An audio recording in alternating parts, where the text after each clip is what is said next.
அம்மா என் பொண்ணு வந்துட்டு ஒரே பொண்ணு, எங்களுக்கு வேற குழந்தை இல்ல. நாங்க வயசானவங்க.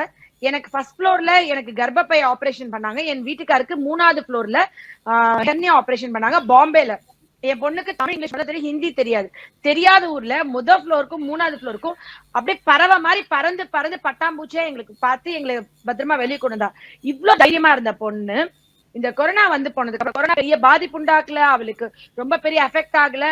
சும்மா ஒரு 14 நாள் தனிமைப்படுத்தி இருந்தா. சரிங்களா? அது முடிச்சு வெளியே வந்த அப்புறம் பயம் பயம் பயம், என்னை வீட்டுட்டே போக கூடாதுங்கிறா, கூடயே இருக்கணுங்கிறா.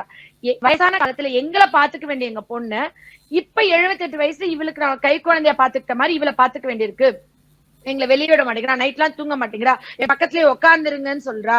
90% கொரோனால இருந்து மீண்டதுக்கு அப்புறம் சைக்கியாட்ரிஸ்ட் கன்சல்ட் பண்ணிட்டு மனநோயாளிகளா தூக்க மருந்து எடுத்துக்கிறது மட்டும் இல்லாம பயம் பதட்டம் படபடப்பு, மாமனார் மாமியாரோட வராங்க, ரொம்ப தைரியமா தனியா கல்யாணத்துக்கு கூட எடுத்து பார்த்த பொண்ணு இப்ப ரொம்ப பயப்படுறா, இப்ப ரொம்ப செய்யறான்றது. சராசரியா ஒரு நாளைக்கு 5ல இருந்து 8 பேஷன்ஸ், அது ஃபீமேல்ஸ் நான் பாக்குறேன்.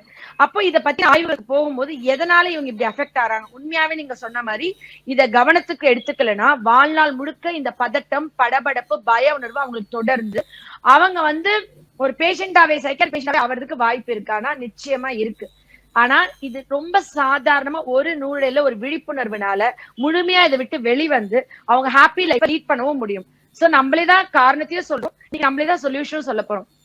முதல்ல ஒரு மனிதனோட இப்போ அதுதான் மேடம், இப்ப நீங்க சொன்ன மாதிரி இப்போ இந்த மாதிரி போஸ்ட் கோவிட்ல இந்த மாதிரி ஒரு பெரிய பிரச்சனை இருக்கு அப்படின்னா இது ஒரு 100க்கு எவ்வளவு பேருக்கு இந்த மாதிரியான ஒரு ஸ்டேஜ் வர்றதுக்கான பாசிபிலிட்டிஸ் இருக்கு?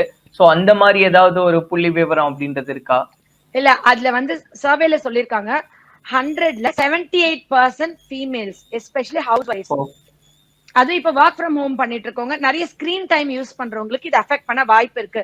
ரொம்ப அதிகமா ஹெட்லைன்ஸ், ரொம்ப அதிகமா வந்துட்டு இந்த பிளாஷ் நியூஸ், அந்த மியூசிக் கேட்டுட்டே இருக்குமோ அவங்களை அறியாம மனதுக்குள்ள பீதி இருக்கு இல்லையா, அது வந்து அவங்களுக்கு வர்றதுக்கு வாய்ப்பு இருக்குன்னு சொல்லியிருக்காங்க. இதுல குறிப்பா நம்மளுக்கு 4 சந்தோஷத்துக்குள்ள ஹார்மோன்ஸ் இருக்கு நம்ம உடம்புல, அதாவது ஹாப்பி ஹார்மோன்ஸ் சொல்லுது.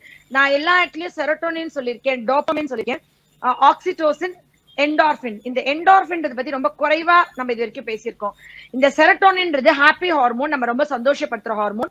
அதே மாதிரி டோபமைன்றது என்னன்னா, இப்போ ஒரு ஓட்டம் ஓடி இருக்கோம், ஜெயிச்சிட்டோம் ஒரு விஷயம், இப்ப நீங்க நல்லா பண்ணிட்டீங்க இந்த இன்டர்வியூ அப்படின்னு உங்களை ஒருத்தவங்க பாராட்டுமோ செக்ரேட் ஆகிற ஹார்மோன் தான் டோபமைன். அதாவது நீ நல்ல ரேங்க் எடுத்துட்ட, நல்ல ஸ்பீச் பேசிட்ட, இல்ல நீ ஜெயிச்சிட்ட, ஒரு விஷயத்த சாதிச்சோம் அப்படின்னு டோபமைன். இந்த டோபமைன் தாண்டி ஆக்சிடோசின்றது ஹாப்பி ஹார்மோன் சொல்லலாம், லவ் ஹார்மோன் சொல்லலாம். அதாவது ஒரு அம்மா குழந்தைய கட்டி பிடிச்சு ஒரு முத்தம் கொடுக்குறது, ஒரு அன்பு காமிக்கும் போது, ஒரு தாம்பத்திய வாழ்க்கையில இருக்கும் போது, ஒரு கணவன் மனைவியை ஹக் பண்ணும் போது, ஒரு அம்மாவை ஒரு மகள் ஹக் பண்ணும் போது, ஒரு தாத்தாவை ஒரு பேத்திய ஹக் பண்ணும் போது, ஒருத்தவங்க அந்த அன்பு காமிக்கும் போது, அது கடலிங் சொல்லுவாங்க, கட்டி பிடிச்சு உள்ள போது இப்பெல்லாம் செக்ரேட் ஆகுது ஆக்சிடோசின்றது.